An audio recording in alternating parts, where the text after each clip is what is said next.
নিশ্চয়কৈ ক'ব লাগিব যে 10 দিনৰ ভিতৰত পেট্ৰল আৰু ডিজেলৰ দাম তিনিবাৰকৈ বৃদ্ধি হোৱা পৰিলক্ষিত হৈছে আৰু আজিৰ ডিজেলৰ দাম 0.87 পইচা আৰু পেট্ৰলৰ দাম 0.91 পইচা বৃদ্ধি হোৱা পৰিলক্ষিত হৈছে। আৰু মই বৰ্তমান উপস্থিত আছোঁ অভয়পুৰীৰ নিকটৱৰ্তী কীৰ্তনপাৰাৰ ইণ্ডিয়ান অইল পেট্ৰল ডিপুত আৰু সাধাৰণ জনতাৰ পৰা আমি এই কিছু মন্তব্য ল'বলৈ যত্ন কৰিম। এগৰাকী ব্যক্তি আছে তেল ভৰাই থকা, তেওঁৰ পৰা কিছু কথা পাতিবলৈ যত্ন কৰিম। দাদা, আপোনাৰ ঘৰলৈ আহিছোঁ। এসপ্তাহ 10 দিনত 3বাৰকৈ পেট্ৰলৰ মূল্য বৃদ্ধি হৈছে, কি ক'ব প্ৰথমতে? এইটো ৰাইজৰ অসুবিধা হৈ আছে বহুত, আৰু চৰকাৰেতো এইটো নাভাবে।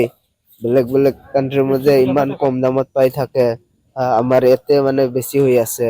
বিজেপি চৰকাৰ অহাৰ পাছত পৰা মানে GST টো বাঢ়ি আছে, পেট্ৰল নহয় চব বস্তুতে বাঢ়ি আছে।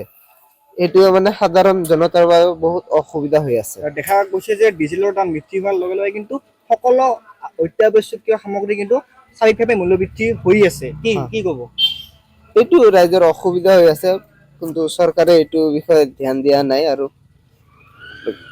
হয়, এই মুহূৰ্তত ধন্যবাদ জ্ঞাপন কৰিছোঁ এখেতক। আৰু এইখিনিতে এটা কথা ক'ব লাগিব যে ডিজেলৰ দাম যিমানে বৃদ্ধি হ'ব সিমানে কিন্তু অত্যাৱশ্যকীয় সামগ্ৰীসমূহৰ কিন্তু মূল্য বৃদ্ধিও হ'ব। আন এগৰাকী ব্যক্তি আছে, তেওঁৰ পৰা কিছু কথা পাতিবলৈ যত্ন কৰিম। দাদা, 10 দিনত 3বাৰকৈ পেট্ৰলৰ দাম বৃদ্ধি হৈছে, কি ক'ব? পেট্ৰলৰ দাম বৃদ্ধি হোৱাৰ কাৰণে, পেট্ৰল ডিজেলৰ দাম বৃদ্ধি হোৱাৰ কাৰণে সাধাৰণ জনতাৰ বহুত অসুবিধা হৈছে। মানে বিশেষকৈ মানে মূল্য বৃদ্ধিতে বাঢ়ি যাব, হয় নাই? তাৰ কাৰণে বহুতখিনি প্ৰব্লেম। নিৰ্বাচনৰ পূৰ্বে কিন্তু দাম কম আছিল, আৰু নিৰ্বাচন শেষ হোৱাৰ পিছতে কিন্তু লাহে লাহে সকলো বস্তুৰে দাম বৃদ্ধি হৈ আছে। এতিয়া মানে কি, সময়ৰ লগে লগে চব বস্তুৰে এটা মানে দাম বৃদ্ধি হয়, তথাপিও মানে এটা মানে লিমিটত বৃদ্ধি হ'লেও অলপ মানে চৰকাৰক কি আহ্বান জনাব? মোৰ মতেতো চৰকাৰক এটাই আহ্বান জনাম যে মানে যিমান পাৰে সিমান কমাই দিলেই হয়, কাৰণ গোটেই অৰ্থনৈতিক মানে কিবাটোৱেতো পেট্ৰল ডিজেলৰ ওপৰতে হেৰি হৈ থাকে 99%। কাৰণ আমি পেট্ৰল ডিজেলৰ ওপৰতে ভৰসা কৰি কিনে ব্যৱসায় বাণিজ্য এইবিলাক কৰোঁ। এই মুহূৰ্তত এখেতক ধন্যবাদ জনাইছোঁ। আৰু এইখিনিতে ক'ব লাগিব যে পেট্ৰলৰ যি মূল্য বৃদ্ধি, সেই মূল্য বৃদ্ধিয়ে কিন্তু সাধাৰণ জনতাক মাথা মাৰক সজাইছে। আন এগৰাকী ব্যক্তি আছে, তেওঁৰ পৰা কিছু কথা জানিবলৈ যত্ন কৰিম। দাদা, আপোনাৰ ঘৰলৈ আহিছোঁ। 10 দিনত 3বাৰকৈ পেট্ৰলৰ দাম বৃদ্ধি হৈছে, কি ক'ব? কি ক'ম আৰু, এতিয়া জনসাধাৰণৰ বহুত অসুবিধা আছে, আমাৰো অসুবিধা আছে। এদিন নহয় দুদিন 3বাৰকৈ বাঢ়ি আছে, আৰু এতিয়া তেলৰ দামটো পালে বস্তুৰ দামটো বাঢ়ি যায়। এতিয়া পাব্লিকৰ বহুত অসুবিধা। নতুন চৰকাৰ হ'ল, আৰু বস্তুৰ দাম কমব লাগে, এতিয়া আৰু বহুত বাঢ়ি যাই আছে। নিৰ্বাচনৰ পূৰ্বে কিন্তু দাম ইমান নাছিল। নিৰ্বাচন শেষ হোৱাৰ পিছত ৰেজাল্ট হ'ল, তাৰপিছত আৰু বৃদ্ধি চব বস্তুতে বাঢ়ি আছে। এতিয়া চব্জি ল'ব গ'লে দাম বাঢ়ি যায়, তেল এখন ল'ব গ'লে তাতে বাঢ়ি গৈছে, চব বস্তুতে বাঢ়ি গৈছে। এতিয়া আমি পুনৰ বৃদ্ধি পালে পেট্ৰল ডিজেলৰ মূল্য। 10 দিনত প্ৰায় 3বাৰকৈ বাঢ়িছে পেট্ৰল ডিজেলৰ মূল্য।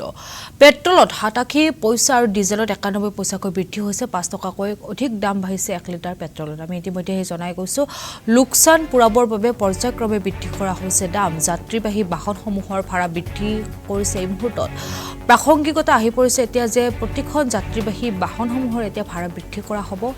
আৰু এইদৰে এতিয়া দেখিবলৈ পোৱা গৈছে দাম বৃদ্ধিক লৈ কিন্তু টিয়কত একাংশ ৰাইজে উজাৰিছে ক্ষোভ। আৰু এই সন্দৰ্ভত টিয়কৰ সতীৰ্থ সাংবাদিকগৰাকীয়ে এক প্ৰতিবেদন যুগুত কৰিছে, আগবঢ়াইছোঁ।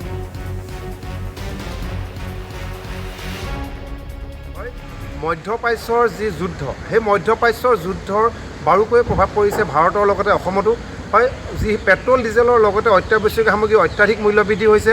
যি হৰমুজ প্ৰণালী, সেই হৰমুজ প্ৰণালীৰ ওপৰেদি ইৰাণে যিহেতু তৈল পৰিবাহী জাহাজসমূহ চলাচল কৰিবলৈ দিয়া নাই বা কিছু ক্ষেত্ৰত বাধা আৰোপ কৰিছে, সেই ক্ষেত্ৰত অলপ ক্ষাৰকীয় পদাৰ্থৰ দাম বৃদ্ধি পোৱা দেখা গৈছে। যি 98 টকা পেট্ৰল আছিল, আজিৰ তাৰিখত 103 টকা পোৱা দেখা গ'ল। বা বেলেগ বেলেগ তেল ডিপুৰ ক্ষেত্ৰত, বেলেগ বেলেগ কোম্পানীৰ ক্ষেত্ৰত কিছু ৰেট সংশ্লিষ্ট কিছু ৰেট বেলেগ দেখা যায়।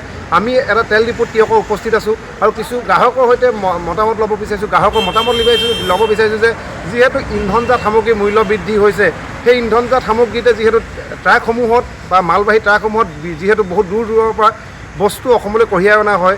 বিহাৰ, উৰিষ্যা, পশ্চিমবংগ যিহেতু দূৰ ৰাজ্যসমূহৰ পৰা বস্তু কঢ়িয়াই অনাৰ ক্ষেত্ৰত যিহেতু ট্ৰেন্সপৰ্টেশ্যনৰ কষ্টটো বাঢ়িব, যিটো যাতায়াতৰ দাম বাঢ়িব, সেই ক্ষেত্ৰত এতিয়া কেনেদৰে অসমত যিহেতু বস্তুৰ দাম বাঢ়িব, সেইকাৰণে আমি কিছু মতামত ল'ব বিচাৰিছোঁ। আহকচোন আমি কিছু মতামত জানো। হয়, 10 দিনত 3বাৰকৈ পেট্ৰল ডিজেলৰ দাম বাঢ়িছে, আপোনালোকৰ প্ৰভাৱ কিবা অসুবিধা হৈছে নেকি? হয়, আপোনালোকে দাম বঢ়াবলগীয়া পৰিস্থিতি আহিব নেকি এতিয়া? যিহেতু যাত্ৰীসকল ভাড়া বঢ়াবলগীয়া পৰিস্থিতি আহি পাব নেকি? হ'বলগীয়া হ'ব পাৰে। এই বিষয়ে আপোনালোক মানে যিহেতু দাম বাঢ়িছে, আপোনালোকে কি ক'ব? চৰকাৰক কি অনুৰোধ কৰিব? কমাই দিব লাগে। হয় ৰাইজৰ অকণমান হেৰি হ'ব লাগে আৰু। হয়, চাওক, এজন বস্তু কঢ়িওৱা নিজৰ ড্ৰাইভিং কৰি পেলাই গাড়ী চলাই পেলাই নিজৰ দৈনন্দিন জীৱন বৰ্তাই থকা এজন চালক আছে, যিজন গাড়ী ভাড়াৰ কাৰণে ওলাই আহিছে আৰু ৰাতিপুৱাই ওলাই আহি তেখেতে তেল ডিপুত তেল ভৰাইছে। আমি তেখেতৰ পৰা কিছু কথা জানিব বিচাৰিছোঁ। 10 দিনত প্ৰায় 3বাৰকৈ দাম বাঢ়িলে, আপুনি কি ক'ব? তেলৰ দাম বাঢ়ি গ'ল, তেনেকৈ আমি কেনেকৈ গাড়ী চলাই ভাড়া মাৰি কৰি আছোঁ। অসুবিধাৰ সন্মুখীন হৈছে আপোনালোক? অসুবিধাৰ সন্মুখীন হৈছে।